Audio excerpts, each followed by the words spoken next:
예술 이론의 이데올로기라고 하는 강의 제목을 붙이고 부제로 제가 막스 이후의 현대문학과 문화비평이라는 훨씬 더 구체적인 부제를 붙였는데 사실 부제를 원래는 제목에 더 가깝게 하려고 했습니다. 가령 뭐 막스주의, 문학예술 이론, 뭐 인문 그런 방식으로 하려고 했어요.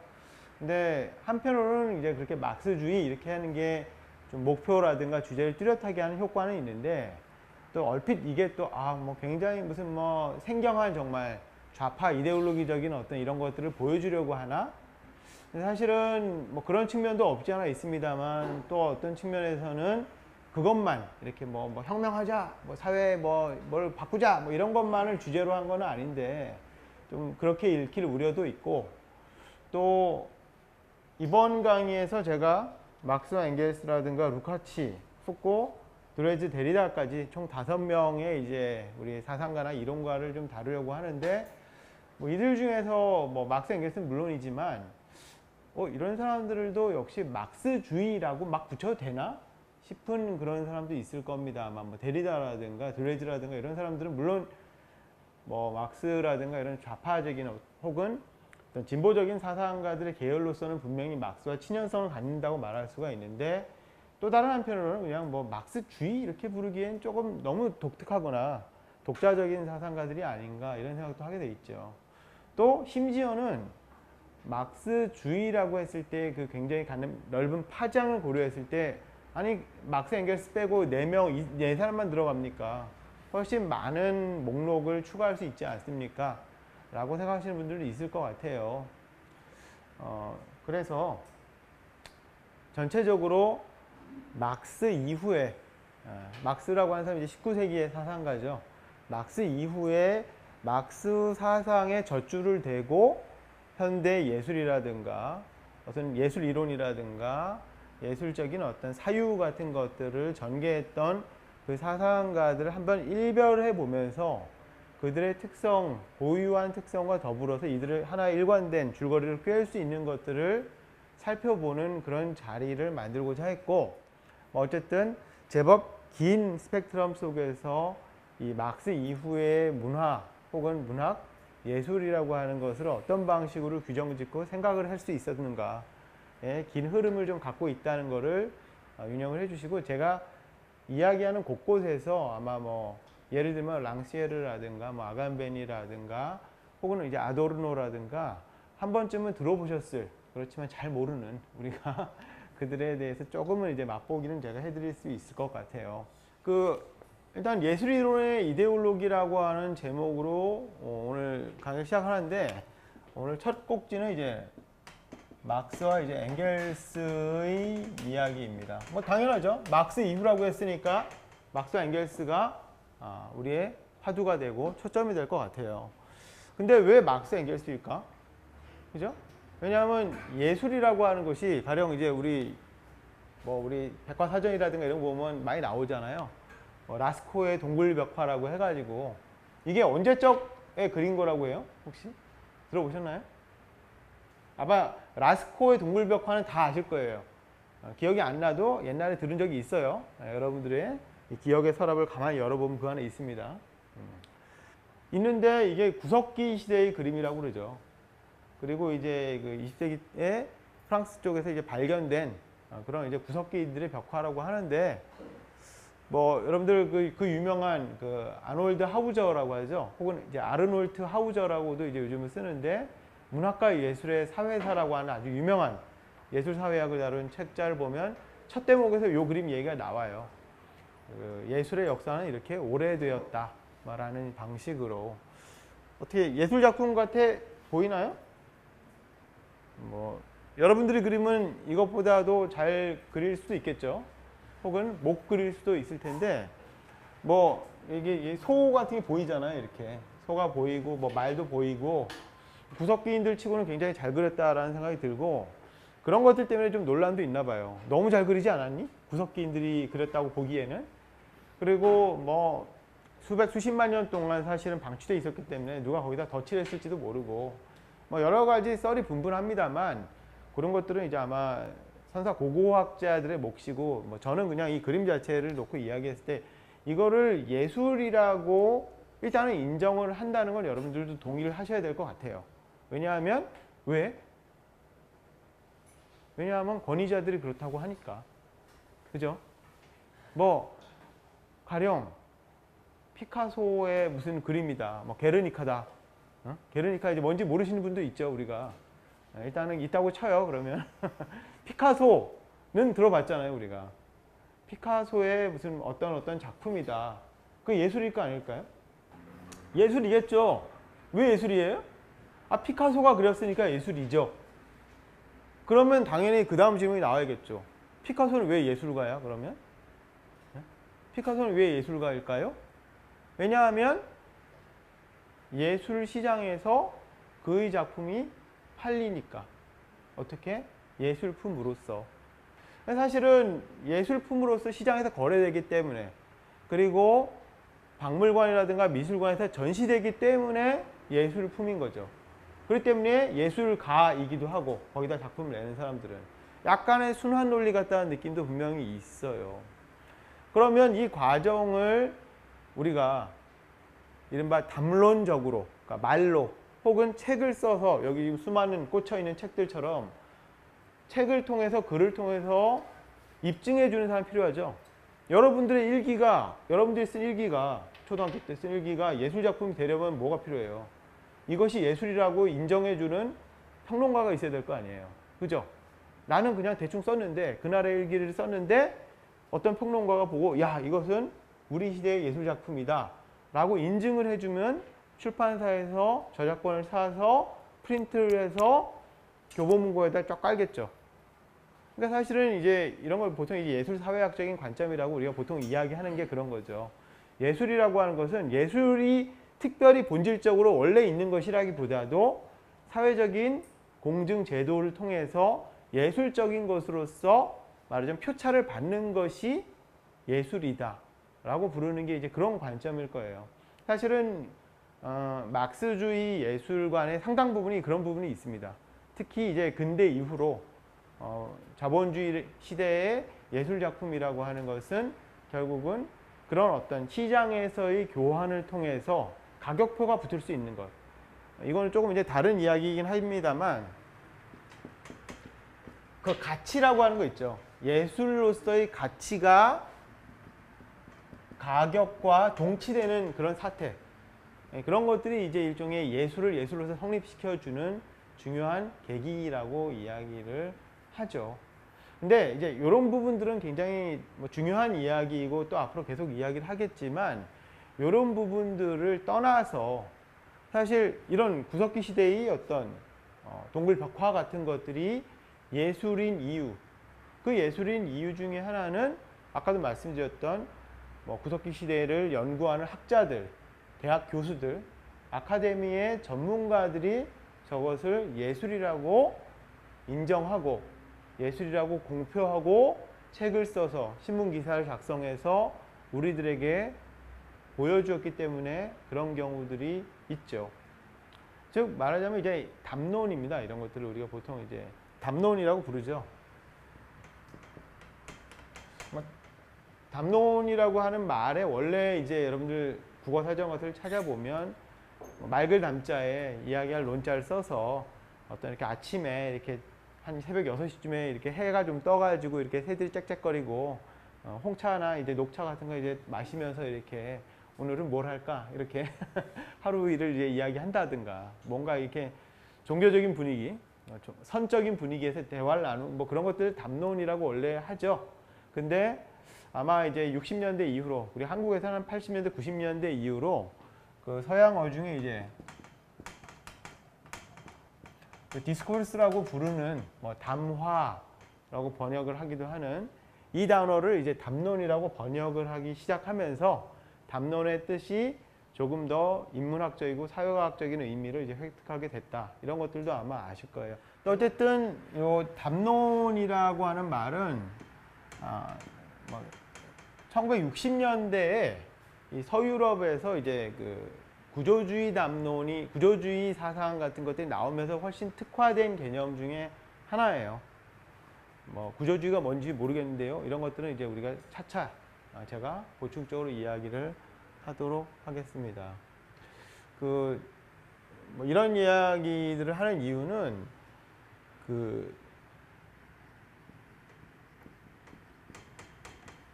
이 구조주의라고 하는 게 이제 말하자면 현대 사상의 굉장히 중요한 계기를 만든 그런 사조라고 부르죠. 우리가 뭐 포스트 구조주의 이런 말도 하잖아요.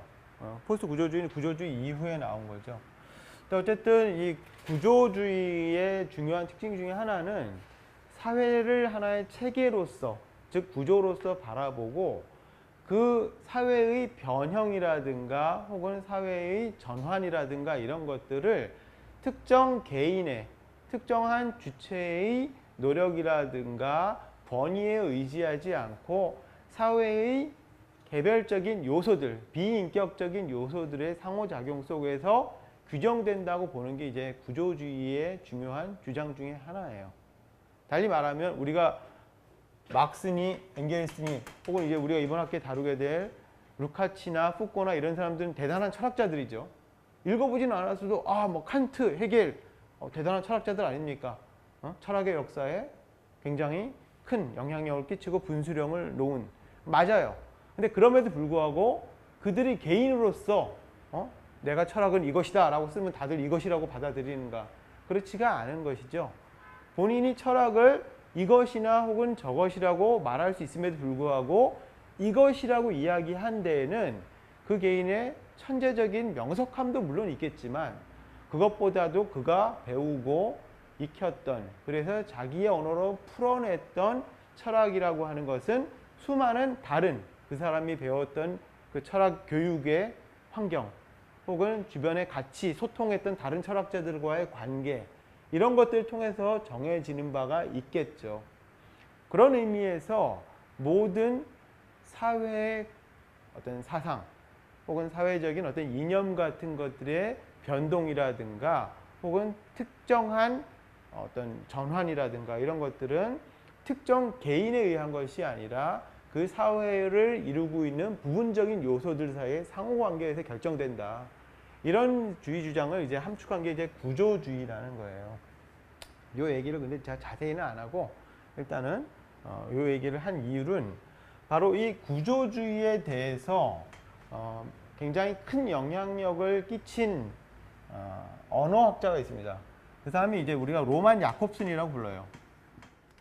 그래서 뭐 영어식으로 읽으면 뭐 제이콥슨 뭐 이렇게 될 수도 있겠죠. 근데 이 양반은 워낙 유명한 사람이라 가지고 미국에서도 그냥 야콥슨이라고 부른다고 그래요.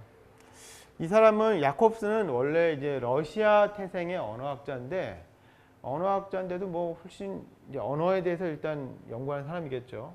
근데 우리 학교라든가 이런 데서 언어학 공부해 보신 분들 알겠지만 언어학은 이제 일단 사람의 학문이 아니죠. 네. 언어학은 거의 수학에 가깝다는 얘기를 많이 하더라고요. 그 어떤 그 논리적인 특히 형식적인 어떤 절차성, 변형 규칙이라든가 이런 것들을 굉장히 정교하게 따지기 때문에 우리가 막 철학 사상, 뭐 이데아, 뭐 관념 이런 것들하고 굉장히 멀다고 그러죠. 그만큼 천재적인 어떤 그런 역량을 가진 양반 같은데 이 야콥슨이라는 사람이 말하자면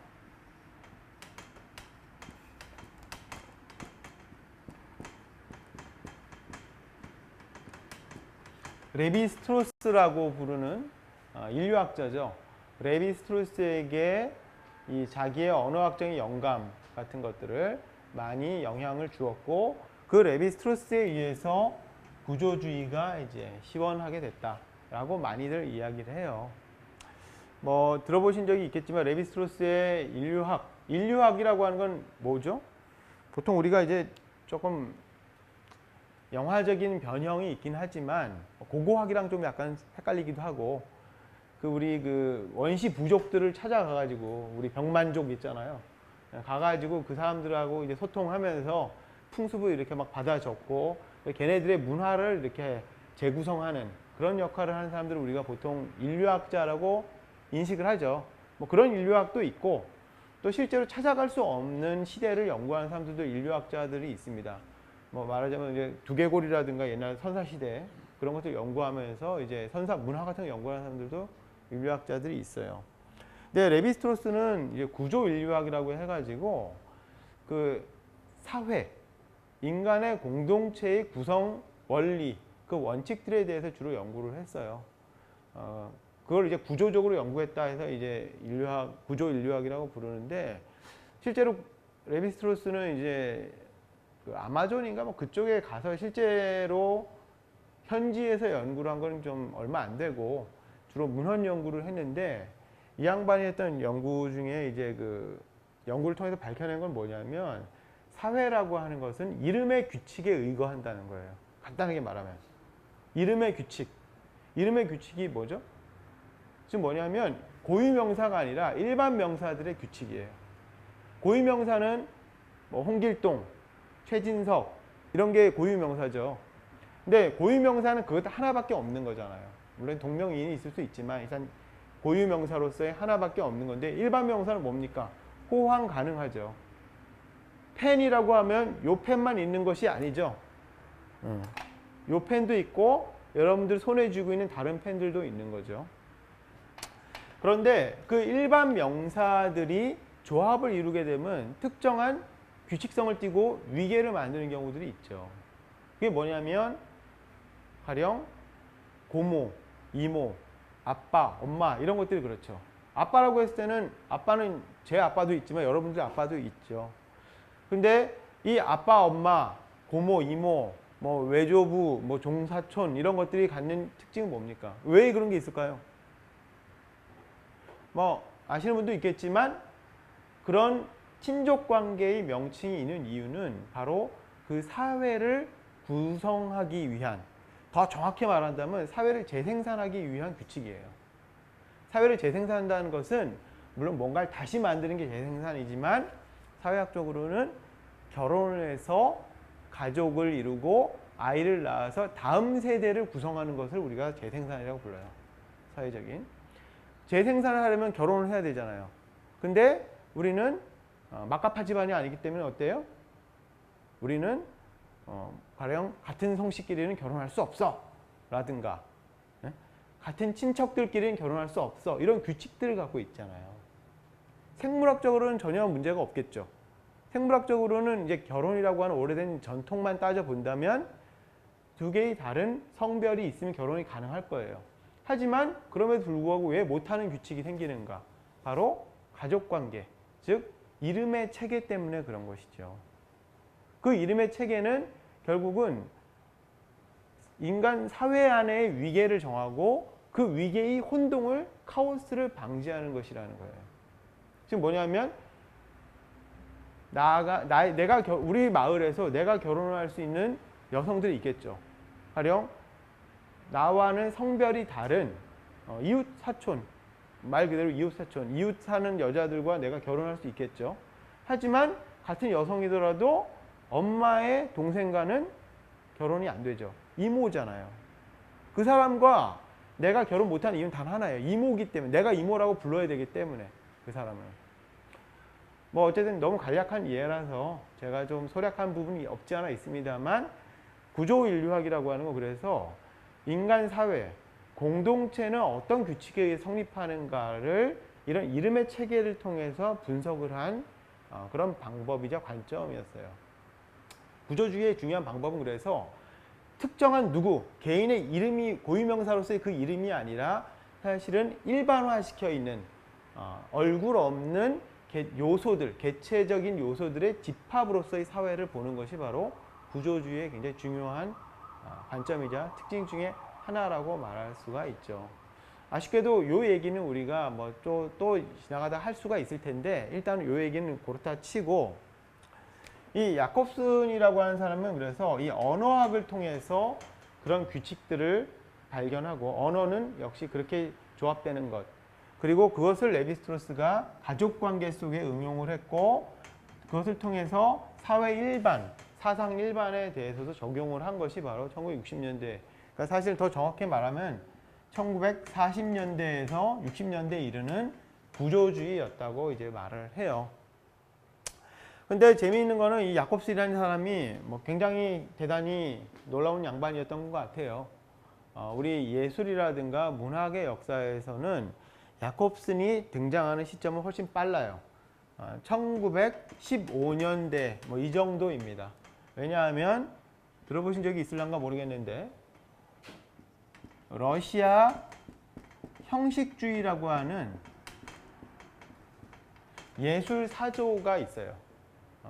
러시아 형식주의에 또 지대한 영감을 준 양반이 바로 이 로만 야콥슨이었던 것이죠. 이 야콥슨은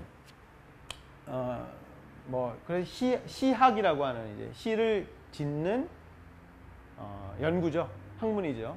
근데 이제 보통 이제 우리가 시학이라고 하면 포에틱스를 이야기하는데 우리가 지금 이걸 얘기하면 이제 보통 운문을 떠올리잖아요. 김소월의 진달래꽃이라든가 이런 게 운문이죠. 반면에 줄줄줄 쓰는 걸 산문이라고 부르잖아요. 근데 이 시학 자체는 사실은 그 산문을 같이 포함해요. 아주 넓은 의미에서는. 그래서 이거를 조금 이제 좀 유식하게 옮기면 이제 시문학이라고도 이제 보통 번역을 하는 경우도 있습니다. 근데 이제 보통 좁은 의미로는 그냥 시를 이야기를 하는 것이죠.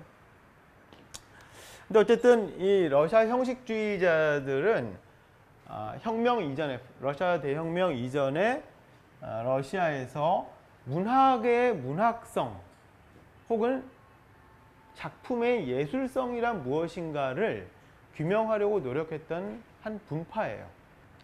그런데 어떤 의미에서 다른가? 이 점을 살펴보기 위해서 이제 제가 여기서 거론한 게 1921년에 로만 야콥슨이라는 양반이 쓴 예술의 리얼리즘에 관하여라는 글입니다. 좀 사실은 뭐 짧은 글이지만 그냥 뭐 흥미롭게 볼 수 있는데 여러분들이 찾아볼 수가 없으니까 제가 요약을 해드리는 거겠죠. 여기서 사실주의라든가 혹은 이제 리얼리즘 혹은 좀 연식이 되신 분들이라면 현실주의라고 하는 명명들을 들어보셨죠. 네. 세 개가 다 이제 그 용어상으로는 같아요. 왜냐하면 사실은 우리 지금 우리 21세기를 살아가는 한국인들의 머릿속에 내장되어 있는 뭐 인문학적이고 사회학적이고 혹은 일상생활의 지식들은 사실은 고유한 이른바 한국의 전통에 입각한 것은 아니죠. 우리는 김치도 먹고 이제 쌀밥도 먹고 그러지만 실제로 여러분들은 한국인이라고 보기는 어려운 부분이 있을 것 같아요. 그러니까 여권에 보면 물론 대한민국으로 찍혀 있지만 뭐 가령 100년 전 바로 요 자리에서 살았던 사람하고 만약에 우리가 타임머신 타고 가서 대화를 한다고 해보세요. 대화가 얼마나 될까요? 뭐 말은 통할 것 같아요. 같은 한국말을 쓰니까. 근데 아마 말을 사용하기 이전에 머릿속의 사고방식이 너무나 달라서 서로 금세 결렬하고 마는, 화를 내거나 서로 이해 못해가지고 서로 이렇게 어깨 으쓱하고 그냥 등 돌리고 떠나버리는 일이 많을지도 모르죠. 왜냐하면 우리는 완전히 다른 환경, 다른 교육적 조건 속에서 우리의 현실을 구성했기 때문에 일제시대를 거치면서 이른바 이제 근대성의 물을 막은 일본식 교육을 받고, 물론 일본식 교육이라고 하는 건 서구적인 교육을 일본화 시킨 것이겠죠. 해방 이후에는 이제 미국의 강력한 영향 속에서 우리가 근대 서구식 교육제도 안에 들어와 있는 거잖아요. 그래서 사실은 우리가 이제 피부색이 누리끼리 하고 머리카락이 보통은 이제 까무잡잡한 검은 그런 것들을 빼고는 사실은 우리 머릿속에 들어와 있는 건 이제 굉장히 서구적인, 그렇다고 해서 어떤 원적지를 따로 이렇게 설정할 수가 없는 그런 부분이 있다고 생각을 해요. 근데 그건 나쁜 건 아니고 서구인들도 마찬가지예요. 걔네들도 아마 서로 간에 뒤섞이고 섞여가지고 혼종적이고 혼성적인 그런 어떤 공동체, 인간의 어떤 사고 구조라든가 이런 걸 갖고 있겠죠. 다만 그걸 우리는 총칭해서 서구적이라고 부르죠. 뭐 요 얘기를 하면서 그 얘기를 한 이유는 지금 우리가 사실주의니 리얼리즘이니 현실주의 이런 걸 구분하는 게 굉장히 좀 무용해지는 부분이 있다는 거죠. 왜냐하면 하나같이 다 영어로는 그냥 이 단어를 옮긴 것이기 때문에 그런 것이죠. 리얼리즘이라고 하는 걸 들어봤잖아요. 사실주의든 뭐 현실주의든. 어떤 걸 리얼리즘이라고 불러요? 보통은 현실을 있는 그대로 표현하는 게 리얼리즘이다, 사실주의다 라고 이야기를 하죠. 사실주의라고 하면 아주 그냥 직설적으로 그 용어, 의미의 뜻을 보여주는 것이기도 하죠. 첫 번째 뜻은 그래서 아마도 현실을 있는 그대로 묘사하는 것, 이게 맞을 것 같아요. 두 번째는 여러분들 다 알고 있다시피 19세기의 특정 시대에 나타나서 이것이 예술이다 라고 주장했던 그 경향, 그 예술 사조, 그 유파를 우리가 사실주의, 리얼리즘이라고 부르잖아요. 그래서 이 리얼리즘을 우리는 리얼리스트요 라고 주장을 했던 예술 사조는 19세기에 처음으로 나타났다라고 이야기를 해요. 19세기 후반에. 그 이전에는 별로 없었다는 것이죠. 그러니까 여기서 약간 여러분들이 유의를 해야 되는 것은 뭐냐면 리얼리스트라고 하는 단어를 내가 리얼리스트다라고 썼던 게 바로 19세기 후반에 있었다는 거예요. 뭐 우리가 뭐 음악이든 미술이든 아니면 문학에서 리얼리즘을 추구한다라고 했을 때 누가 있어요? 그런 사람 누가 있어요? 리얼리즘에 속해 있는 예술가. 여러분들 뭐 소설 같은 거 읽어보시면 프랑스의 뭐 발자크라든가 아니면 러시아의 뭐 톨스토이 같은 사람도 있죠. 근데 어쨌든 리얼리즘이라고 하는 건 이제 그런 19세기의 특정 예술 사조를 수행했던 사람들이 자기를 가리키는 용어였을 텐데, 근데 리얼리스트 혹은 리얼한 것 자체에 우리가 초점을 맞춰서 이야기를 한다면 그러면 예술가들 중에서 난 리얼리스트가 아니오라고 했던 사람 있을까요? 난 리얼리스트가 아니오. 있긴 있어요, 사실은. 그런데 19세기의 리얼리즘을 자처했던 사람들이 아닌 사람들 중에서는 없었어요. 지금 뭐냐면 19세기에 우리가 사실주의 그룹이라고 불렀던 그 예술가들 이전에는 누가 있습니까, 혹시? 무슨 리얼리즘 이전엔 뭐가 있었어요? 낭만주의자들이 있었죠. 제가 조금 이제 얘기를 할게요. 굉장히 얘기가 커지는데 커지는 얘기를 감수하고 얘기를 하겠습니다. 천천히 얘기를 한다면 가령 라스코의 동굴벽화를 예술이라고 봤을 때 구석기 시대잖아요. 이게 아까 얘기했지만 그죠? 그럼 여러분들이 알고 있는 또 다른 예술 시대는 어떤 시대가 있나요? 구석기 시대 다음에 물론 신석기 시대가 있을 텐데 신석기 시대에 뭐가 있었는지 우리가 잘 모르죠. 그러니까 그냥 퉁치고 여러분들이 알고 있는 예술 작품, 예술 시대, 미술 작품도 좋고 문학 작품도 좋고, 자 가령 호머의 오디세이아, 일리아드 이런 것들은 예술인가요? 그죠? 그러면 호머는 언제적 사람이에요? 기원전 사람이잖아요. 기원전 그리스의 문학 작품이고 고대 문학이라고 부르죠. 그리스 로마 문학이라고 부르잖아요. 그래서 그리스 로마 신화도 역시 물론 그 자체는 굉장히 나중에 18세기, 19세기 정리가 돼요. 떠돌다가. 어쨌든 그리스 로마 신화도 하나의 문학이라고 볼 수가 있죠. 그리고 중세 때도 가령 성인전, 여기 뭐 카톨릭이라든가 다니시는 분들은 좀 들어보셨을 텐데 성인들의 일생을 기록한 책자도 우리가 문학작품이라고 불러요. 물론 그것만은 아니죠. 수많은 뭐 성당에 그려놓은 그림들이라든가 예술적인 구조물들이 있죠. 또 16세기에 뭐가 있었다고 그래요? 16세기 대표적인 예술사조, 흐름, 분위기, 르네상스잖아요. 그죠? 그래, 르네상스, 이탈리아의 르네상스 예술이 있었고 피렌체니, 베네치아니 이런 데서 이런저런 예술 작품들을 만들고 감상하고 또 싸웠다. 이런 거 알고 있죠. 그리고 나서 우리가 알고 있는 다른 수많은 예술 사조들이 있어요. 조금 정리를 도식적으로 해본다면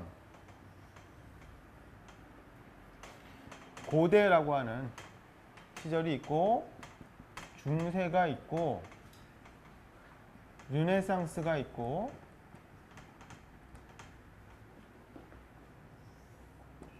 근대라고 부르는 시대가 있죠. 우리가. 여러분들이 더 알기 쉽게 정리를 좀 한다면 그러니까 이거는 약간 교과서적인 얘기일 수가 있는데 중세는 언제부터 언제까지를 얘기해야 할까요? 보통 그냥 세기 이렇게 퉁쳐서 얘기하면 보통 3에서 5세기라고 얘기를 해요. 중세를. 왜 3에서 5세기예요? 1세기가 몇 년이에요? 1세기는 100년이죠. 지금 21세기잖아. 100년이란 말이에요. 근데 3에서 5세기면 200년 차이인데 이렇게 퉁쳐도 되는 겁니까? 누가 중세를, 누가 고대를 정했겠어요? 정할 수가 없죠. 그렇기 때문에 아주 그냥 대충 쳐서 이때부터 이때까지 약간의 이행기라고 쳐서 우리가 200년 정도 두고 3에서 5세기라고 얘기를 하죠. 또 중세의 끝은 12에서 15세기라고 이야기를 해요. 역시 꽤 많은 시간적인 격차가 나죠. 그래서 아주 중세를 멀리 밀어붙이면 3세기에서 15세기까지 가고 좁게 보면 5세기에서 12세기겠죠. 근데 요 세기를 또 역시 대충 퉁쳐가지고 한 어느 정도 돼요? 우리가 끊으면. 기간이. 그렇죠. 1000년 정도 되잖아요.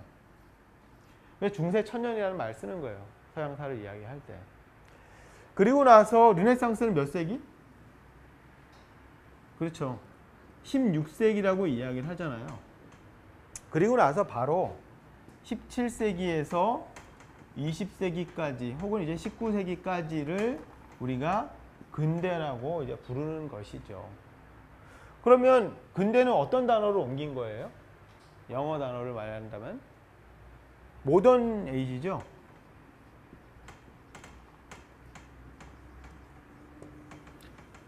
근데 모던이란 단어는 사실은 어떻게 또 단어를 번역을 하나요? 현대라고도 하잖아요. 뭐 아시다시피 17세기에서 여러분들 우리 21세기 살고 있는데 똑같이 볼 수가 있어요? 아까 제가 100년 전에 타임머신을 타고 돌아가서 지금 이 자리에 있는 한국인을 만난다면 의사소통이 안 될 것이다 라고 얘기해놓고서 17세기부터 지금까지 똑같대. 이렇게 얘기하기 힘들겠죠, 사실은. 그게 이제 모던한 시대를 규정짓기 어려운 난점이 거기에 있습니다. 그리고 사실 모던한 시대가 언제부터 언제까지냐에 대해서는 계속해서 논란이 있고, 가령 여러분들 국사 시간을 좀 기억해 보신다면 뭐 그래서 근세로 나누고 근대로 나누고 현대로 나누고 이런 이제 시간 구분을 어쩔 수 없이 하게 되는 것이죠.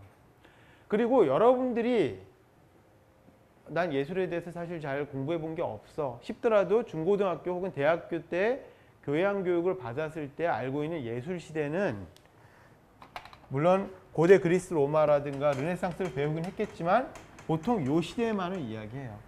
왜? 예술 사조 여러분들이 알고 있는 게 뭐가 있어요? 물론 이제 하나 우리 했죠. 사실주의. 또 하나. 아까 사실 말로 했죠, 제가. 낭만주의. 그 낭만주의 이전은 또 뭘까요? 자연주의. 자연주의도 물론 있겠습니다만 고전주의라고 하는 게 있죠. 고전주의가 이때예요. 그래서 첫 번째가 꼭지가 고전주의. 17, 18세기를 고전주의라고 부르고 그 다음에 낭만주의가 와요. 낭주의라고 썼네, 제가. 그 다음에 이제 리얼리즘, 사실주의 시대 얘기하고 19세기 말에서 20세기 초 사이를 우리가 또 모더니즘이라고 부릅니다. 이 모던한 에이지하고는 또 구분되게 모더니즘이라고 불러요. 물론 제가 이거 수업 때마다 말씀드리는 건데 이런 식의 구분은 굉장히 교과서적인 구분이에요. 이게 꼭 맞다라고 말할 수 없다는데 우리가 일단은 시대를 통일시켜서 이해를 해야만 서로 이제 의사소통이 되기 때문에 제가 이렇게 간략히 소개를 드렸다고 말씀드릴게요.